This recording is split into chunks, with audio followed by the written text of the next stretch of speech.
Research shows that rabbit farming is a very lucrative business worth investing into, simply because everything on it is usable and sellable. It's a profitable venture too because of its reproductive potential. Details coming up. Coming up on the program.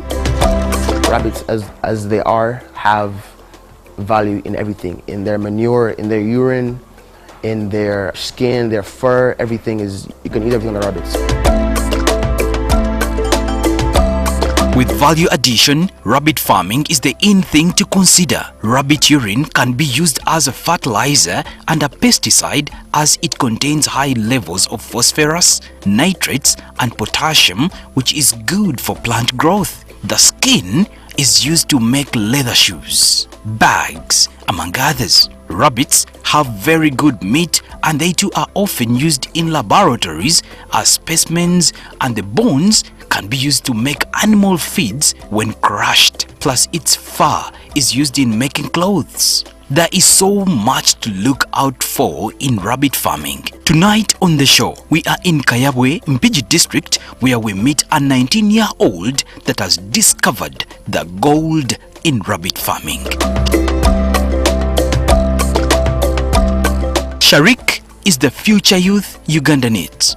He is only 19 years and very focused. He is the founder of SN Breeders Limited, and he ventures into breeding rabbits for meat and also focuses on value addition. This is how unique the farm is. I'm the one that founded this SN Breeders Limited. We try to focus on integrating farm management systems and the old pen to paper inventory in terms of rabbit breeding and inventory finances and all that kind of stuff. We chose rabbit farming because I, as a person, I had an interest in rabbits since I was young. Their general appearance, how they look like, very, very lovable pets. When I was a kid, I remember we had about 4 rabbits at home, but they were just for show. It wasn't until when I turned about 15 when I actually did start to see the value in rabbits.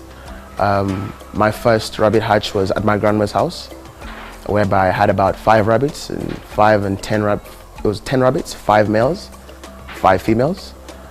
It was just a test, and within about 3 months I had about 35 to 40.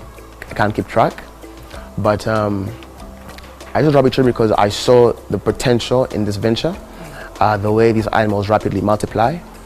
One bunny can give you about 6 kids every month.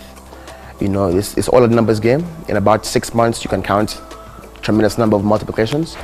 These numbers do, you know, these numbers beat other types of ventures. Beat goats. Compared to goats, you get about what, two kids in about 6 months. Rabbitry, you get 6 kids every month times 6. Look at the numbers are different. So I chose rabbitry because it's very profitable in terms of multiplication, and also rabbits, as they are, have value in everything. So SN Breeders is on the same land as my father's chicken farm. My parents actually began a poultry business. I always had the idea of rabbitry. Did some research took a year doing some research, visiting farmers, and then came down and sat down and concluded that rabbitry is indeed a venture I want to pursue. But obviously it wouldn't be without the help of my father and mother, without seeing them success in their own venture. And my parents were able to actually give me some land, real estate, and I was able to start my rabbitry side by side with their chicken project. In Uganda, most youth are unemployed, and even those with land fear to start because of capital, and others just do not want to get their hands dirty. Sharik's thinking is the future we need in farming. With such new technologies, I hope a youth out there can pick a leaf and start to work. Think differently. My advice to the youth is always start small. You know, SN Breeders began very small. We began about 1 cage, literally 1 cage. And right now we have about 15 to 20 cages in this single Hendrix. So I would recommend start small. And also a big thing to do is take risks. Without risk taking, I would have never been here. Don't fear taking risks. We're still young. The one thing I've learned is we're still young. We have time to mess up, but I'm not saying go ahead and mess up, but make very, very calculated risks, whereby if you make a risk and you fall, you have time to claw back and start again. Secondly, I would recommend having a team around you to support you in terms of family, maybe mentors. I personally had my parents, my father, my mother, my brothers all mentor me. I saw my older brothers, my mother, my father, they're all entrepreneurs, and I saw from them, believed in me. Of course, I did fall down a couple of times. The biggest fall in this venture is in terms of finances. You reach a point where these rabbits need to feed. Not enough capital is coming in. You need some support in some kind of way. There's having you have a high number of rabbits today. Tomorrow they die. You don't know what's causing them. There's things like bad management. Actually, about 5 months ago, I read a book.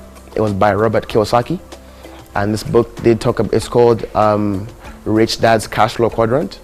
And this book did show us how one can build a business. And this book doesn't only talk about finances, it talks about how to mentally prepare yourself as an entrepreneur to build a business. And the very first thing that was highlighted in this book was building systems.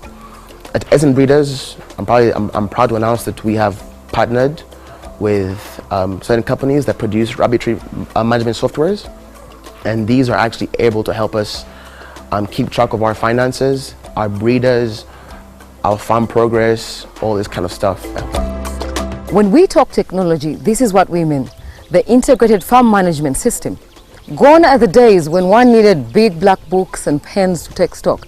On this farm, that is history, thanks to the new management software system that helps in breed selection as it follows the rabbit's history. Our farm does actually have a software we use that tracks every breeder as an individual. A challenge I did face when I began this venture was that we had rabbits breeding. You breed a mother with a brother, with a sister, a dad with a sister, and you wouldn't know really, the genetic line. So with time, we slowly discover how to kind of counter attack these problems. And now that's why we onboarded this software. And the reason I say we're different from other farmers in this country is because our farm, in about 2 to 3 months, our farm will be the only fully data-driven rabbitry in Africa. And we hope to keep that going for about the next 2 years or so and be able to help empower other farmers to also onboard this kind of management systems. We breed for 1 day. We use our Everbreed system, and we do actually put in the male and the female.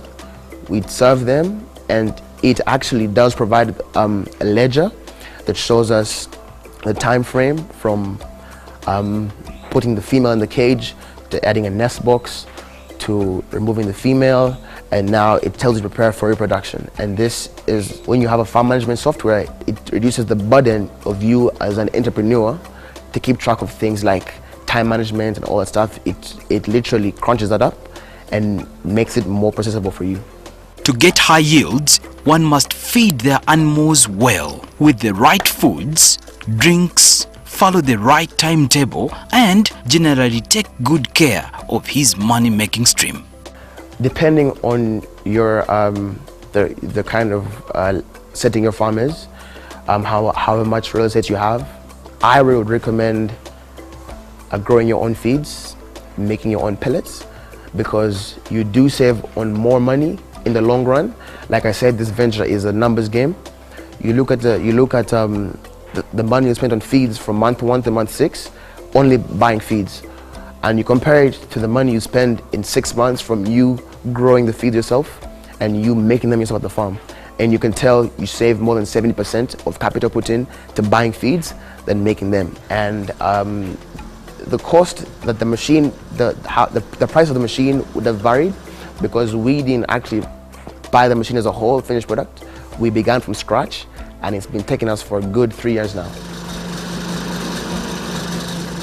We currently have a feeding schedule of morning, mid-afternoon, and then late night. We have readily available hay and pellets. So we feed them, so it varies. And like I said, we're all learning, and we're trying different, we're seeing how animals react as an individual to different feeding times.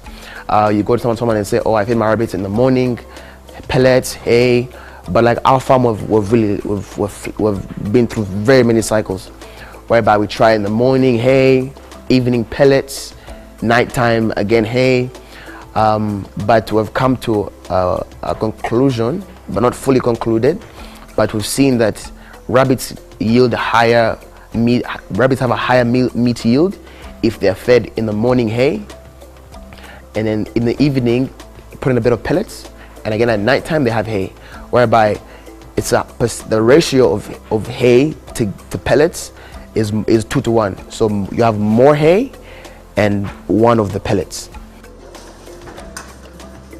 With water at our farm, we have to make sure rabbits readily have water at all times. Water is something you cannot be without water.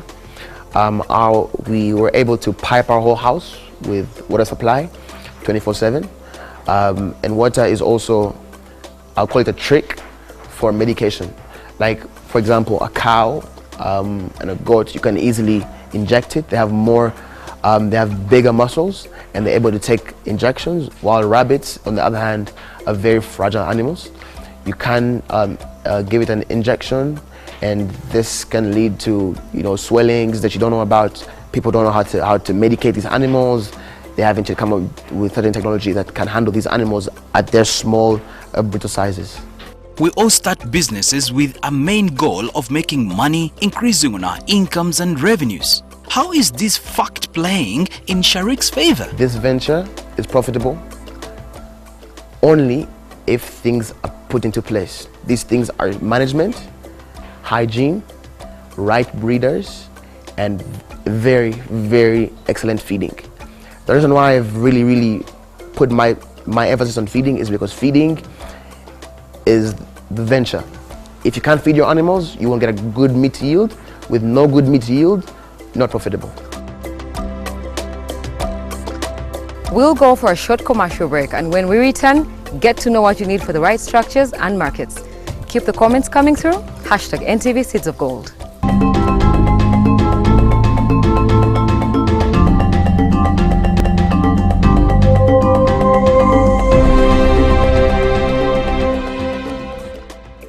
Welcome back from the break. Glad you're still watching. Now, even with the best breeds of rabbits on the farm, but with poor structures, the yields might not be as expected. There are basics that must not be missed while constructing a rabbit structure. These structures are actually pretty expensive to set up, depending on what you use. But like we said, we want to eliminate the tunnel vision. We want to have structures that last longer and are more durable and high quality. So the major element in these structures is timber. Timber takes up about 80% of structure requirements, and timber isn't very cheap. My dad was able to help me, provide some timber, and I was able to put up all these structures that, as you can see, the 15 to 20 structures we have. But timber, making sure the mesh used is galvanized or is coated, because the rabbit urine is very, very acidic, and it can lead to rust of these metals. So I would recommend having a very high quality cage to last you longer and be more durable in the long. So we're looking at it as a long run. So you want to have more quality and longer durations of, like having a cage that lasts longer, basically. Been wondering what else rabbits are good for apart from meat? Well, get ready to be in shock, because the markets can't be compared.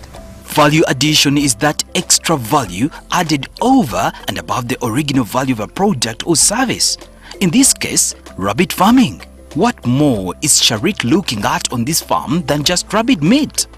So value addition is, in my terms, you have a rabbit.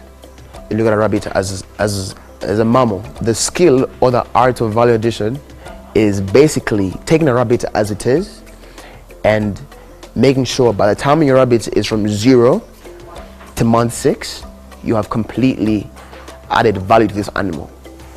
If you have systems of management whereby you're able to have a high meat yield, a nice fur coat, you have rabbits' urine being properly managed, having a very, very good concentrate, water to urine, and having dried manure. At our farm, we actually do dry manure. We have a solar house, which solar house helps us in drying the feeds and drying the manure as well. And then we do also ferment the urine as well. We give it about 30 days to 5. We have 500 liters. Give it about 30 days to ferment, and we can sell it off. And that's the art of value addition. We set up this greenhouse. It is made up of UV plastic, which when enclosed, it attracts the heat of 85 degrees centigrade. So it helps the grass to dry up faster, such that we can continuously feed our rabbits on a daily, even when it rains. Yeah, so this is our screen house, and this is where we dry our pasture after collecting it from the field. Now, the pasture, what is regarded as weed in the crop sector, for us in rabbits, it's feed for the animals. So we dry it here, wilt it a bit, such that they don't get diseases when they eat it when it's moist. So we use it for drying our pasture. Then we also use it to dry the manure when we collect it from the house. It dries up, then we pack it in the bags. Use some of it in our garden. There's a banana plantation, and the surplus, we pack it and sell it. A bag of rabbit manure goes for up to 50,000, between 45,000 and 50,000. Considering that literally everything on a rabbit is for selling, how easy or hard is it to penetrate the market? Have we as a country appreciated rabbit meat, for example? Where does Sharik get the market? The market is actually something that's a work in the progress. The market's there. Actually, the supply for rabbit meat isn't even close. It's satisfying the demand that the market does have. Although, again, rabbitry is a numbers game. I can be farmer A, I have about 100 rabbits. I'm a fully incorporated rabbitry, and I get a contract for about 1,000 rabbits. I literally can't give up my farm. Even if I did have 1,000 rabbits, I cannot give out my farm, because if I sell all my rabbits, I'll have nothing to produce me the next month. So in the coming few years, we're trying to introduce outbreeding, whereby we have partners that we're legally binded to, and we're able to know what they have on their farm at all times possible. Our farm management software, our FSI, is able to have a multi-farm management interface whereby I, as farm A, can see what's on farm B and farm C's, and farm B and C can see what's at farm A. And if we do get a contract, we're able to efficiently either decline or accept, because like when contracts do come in, they give you a certain time to give them feedback. And with this efficiency of having the management software, you're able to actually give them quicker responses. With such enthusiasm of this young man, I got even more inquisitive to know exactly where he draws the energies, whether what he is studying is even connected to farming in a way. I find him a unique youth. So I do go to school in California, and I'm doing data science and computer science as a double major. But what I'm learning in data science more is that out there's a lot of data in the world. And what us as data scientists do is we get that data and combine it into more readable and better analyzed data. So what I'm learning right now is that as a farm, we have different things. We have breeders, we have feeds, we have finances, we have medications. That's all data. And once you're able to find a way of integrating this data, which is all complicated, into a more readable and more understandable kind of data set, is what we fully push for. And this is why I'm applying my knowledge in comp sci and data science to now actually using that in agriculture in Uganda. Sharik is one of the few Ugandan youth that are offering employment to fellow youth. Amazing what these youngsters are doing on this farm. Plus, his first priority is given to youth from around his area. How thoughtful. As a farm, we've been able to open up jobs for unemployed youth. We've been able to have small, I call them gigs, so full-time workers. We have about four full-time workers, and we have people that come on the side to do other work, like preparing of the yards, of the nimulo and all that kind of stuff. We have people who come as contractors to do some different work, and like I said, these are all youth. The farm, where the farm is located in Kayabwe, it has a very, very high rate of unemployment, and we plan by 2026 to eliminate at least half of the unemployment rate in this area of Kayabwe. Much as the farm is still in its young stage, Sharik has been able to register a few achievements. Farming is gold.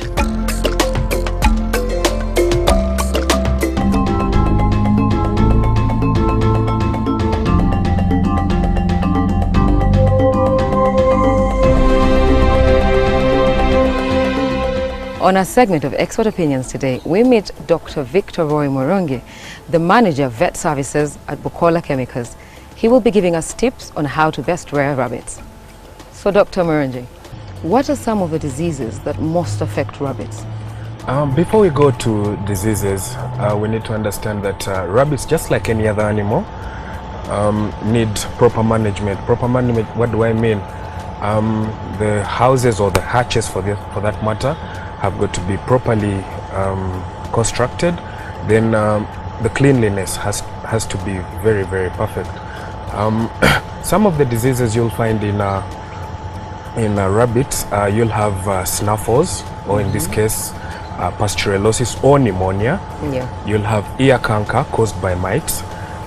You'll have hair balls that cause swelling of the belly, and you'll have so many other diseases. However, all these come from very, very bad management. If your management is not good, your hatches are not clean, you're not giving these animals proper feeding, then you're going to have a problem with rabbit farming.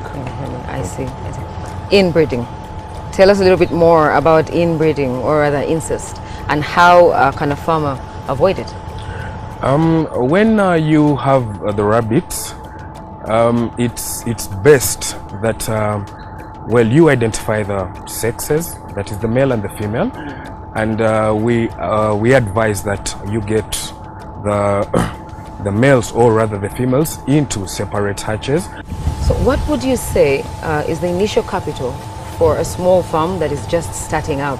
Give us an estimate in terms of turnover per year. Now we know that rabbits really give birth so quickly. I'm talking 34 to 36 days until they give birth from the time of conception. So initially, because you've got hatches, you could start with 2 rabbits. A rabbit goes for as little as 50 to 60,000, so you might need 120,000 to get 2 rabbits, and then construction of the hatch could cost you at about 200,000. So with 400,000 you're good to go, because you're not going to really buy feeds. The rabbits eat any greens, most of the greens that are around us. I'm talking cabbages, I'm talking yam leaves, I'm talking things like that. So with 400,000 you can start a rabbit farm. That's impressive. That's impressive. So the benefits of rearing rabbits. The benefits of rearing rabbits is, like I said, short gestation period. What does that mean? It means you're going to have so many rabbits. From 2 rabbits, you could have as many, I'm talking as many as 20 rabbits per 6 months. So every year you could have about 40 rabbits within 1 year. 40 rabbits. If you're selling each rabbit at each adult rabbit, for that matter, at 50,000, you can do your mathematics. Thank you so much for your insight. Thank you. Next week, we'll be looking at post-harvest handling of coffee grown on a small scale. Till then, thank you for watching.